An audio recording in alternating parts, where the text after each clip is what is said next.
신변 등을 피곤해 극단적인 선택을 하는 사건들이 줄을 잇고 있습니다. 어제 우리 지역 익산에서도 안타까운 일이 발생했는데요. 이런 사건이 이어지면서 우리나라 사회복지 시스템 전반에 대한 정비의 필요성이 제기되고 있습니다. 전북의 실태와 보완점은 무엇인지 이 시간 짚어봅니다. 기초생활수급자들의 인권 보호를 위해 오랫동안 일해온 분이죠. 평화주민사랑방 문태성 대표 연결합니다. 문 대표님 안녕하십니까? 예, 안녕하세요. 평화주민사랑방 문태성입니다. 네, 참 요즘 최근 생활고의 신변을 피곤하면서 스스로 목숨을 끊는 일들이 연일 발생하고 있지 않습니까? 예, 그렇죠. 네, 이런 소식 들을 때마다 참 안타까움이 누구보다 크실 텐데요. 어떻게 보십니까? 예, 주변에 이제 빈공 상담을 하다 보니까 이런 소식이 다른 분들보다 더 가슴에 와 닿는데요. 예. 저는 사실 안타까움을 넘어서 매우 화가 좀 납니다. 국민이 생활고 때문에 목숨을 끊는 일이 어제 오는 일이 아니고요. 예. 또 앞으로도 이런 일이 계속 벌어질 텐데 정부와 정치인들이 이 제도를 개선하지 않아서 이런 문제가 계속 될 것이라는 것 때문에 매우 화가 나고 있습니다. 예. 우리 지역에서도 아파트에서 그 엄마와 아들, 딸 연탄가스 질식해서 이제 아들이 숨지는 그런 사건까지 있었고요. 이런 일들이 여전히 주변에 많은 걸 보면 어려움 호소하는 분들이 많다는 얘기 아니겠습니까?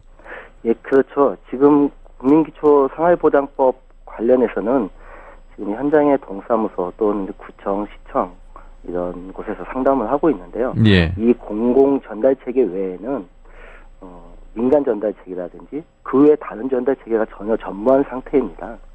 그래서 저희 이제 평화주민사랑방에서는 지역에서는 서울을 제외한 지역에서는 유일하게 기초생활보장 상담을 하고 있는 단체입니다. 예. 네, 그래서 이제 한 1월부터 2월 한 2개월 동안 저희 단체에 지금 상담 건만 40건이 넘고 있습니다. 그만큼 어려우신 분들이 많다는 얘기죠. 전국에서의 전시 평화동이 유일하게 이 사랑방 기초생활수급자들의 상담을 할 수 있는 곳이 유일하다는 것도 참 안타까운데 이제 더 많아져야 되겠고요. 빈곤 문제로 고통받고 있는 분들이 상당히 이제 많다 이런 말씀이시잖아요. 예. 그런데 어떻게 보면은 이런 분들의 도움을 받을 제도가 우리나라에 분명 있지 않겠습니까? 예, 제도는 우리나라에서 이제 사회안전망으로서 제도는 국민기초생활보장법과 긴급복지지원법 두 가지가 있습니다. 대부분 이제 국민기초생활보장법을 알고 계시듯 최저생활을 하고 계시는 국민들이 보호받을 수 있는 기초생활을 보호받을 수 있는 관련 법이고요. 이 법으로 보장받지 못하는 사각지대에 계시는 국민들을 보호하고자 만든 법이 긴급복지지원법입니다. 네. 긴급하게 지원하겠다는 취지로 만든 법이죠. 네. 그런데 이제 문제는 이런 혜택을 받을 수 없는 현실이라는 얘기가 아니겠습니까? 그렇죠? 예, 그렇죠. 지금 이제 언론에서 나왔고 또 이제 많은 자살을 선택하는 국민들이 이런 제도의 보장이나 보호를 받고 있지 못하고 또 이용하지 못하고 있는 것이 현실이기 때문에 많은 분들이 그런 안타까운 사건들이 연일 듣게 되어서 마음 매우 아픕니다. 예. 유명인의 극단적인 선택을 따라하는 이 베르테리 효과라고 얘기를 합니다만 어떻게 보면 힘들어서 못 살겠는데 어쩌겠어라고 생각하는 어떤 심리 여기서 비롯된 또 공감 자살이라고 이제 이 얘기를 하고 있습니다. 자, 정부에서는 당사자들이 정부 부족이 그러니까 정보가 부족해서 낳은 우발적 사고다라는 주장을 하고 있고요. 빈곤 문제 관련 시민사회단체는 구멍이 많은 복지제도가 빚은 필연적 사건이다. 이렇게 이제 입장의 대조를 보이고 있습니다. 자, 이 문제에 대해서 도민들은 어떤 생각을 가지고 계신지 먼저 함께 들어보시고 또 말씀 나눠보겠습니다. 최근에 새 모녀 생활고 비관으로 자살 사건에 대해서 참 안타깝게 생각합니다. 과연 선택이 그것뿐이 없을까 그런 생각도 들고 그런데 한편으로는 참 주위 사람들 관심이 부족하다는 거에서 참 씁쓸한 생각도 듭니다. 저는 좀 사회적으로 정부에서 도와줬으면 복지나 그런 부분에서 신경을 많이 써줬으면 좋겠어요. 너무 안타깝고 누구나 당할 수 있는 일인데 모든 사람들의 관심과 특히 정부의 관심이 많이 필요하다고 생각해요. 힘들 때는 이웃 사람들한테 상의도 하고 복지시설에 가면은 상담원들이 있고 도와주는 사람들이 많이 있으니까 좀 의뢰 관리를 해서 쉽게 자살하지 말고 죽는다는 생각을 가지고 열심히 살았으면 좋겠어요. 이 문제가 생긴 건 정부가 복지센터 그런 거 많이 설립을 했지만 모르는 사람들도 있잖아요. 그런 거 제대로 홍보를 안 해줘서 그 사람들이 피해를 보게 된 것 같아요. 그래서 되도록이면 홍보를 많이 해줘서 알 수 있게 해줬으면 좋겠어요. 여러 가지 제도나 이런 것이 잘 정비는 돼 있다고 해도 그 집행하는 과정에서 비합리적이거나 비능률적인 요소 있지 않을까 하는 생각이 드네요. 네, 잇따르는 동반 자살로 본 우리 사회의 사회복지 문제점까지 도민들의 의견을 들으셨는데요. 자, 대표님. 예. 세부 5년의 자살 사건을 통해서 드러난 가장 큰 문제를 보면 이제 추정소득 부분 아니었겠습니까?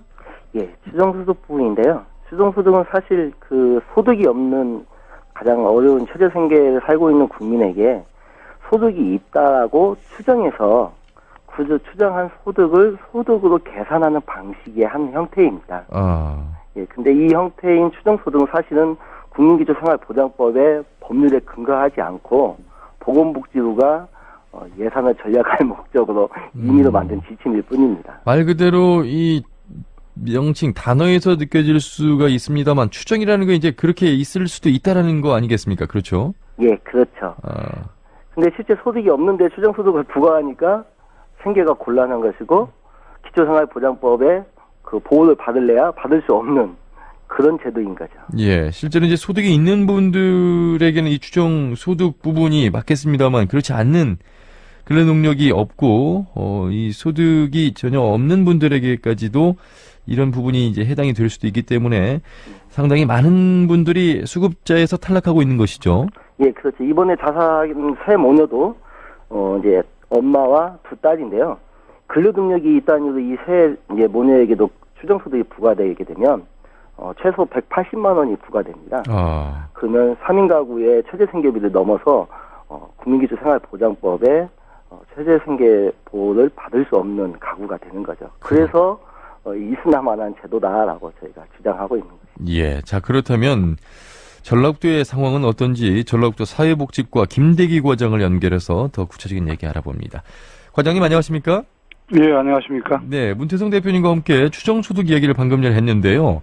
예, 일단 이 근로능력이 있느냐 없느냐가 이게 중요한 것 같은데 그 판단은 어떻게 내려지는 겁니까?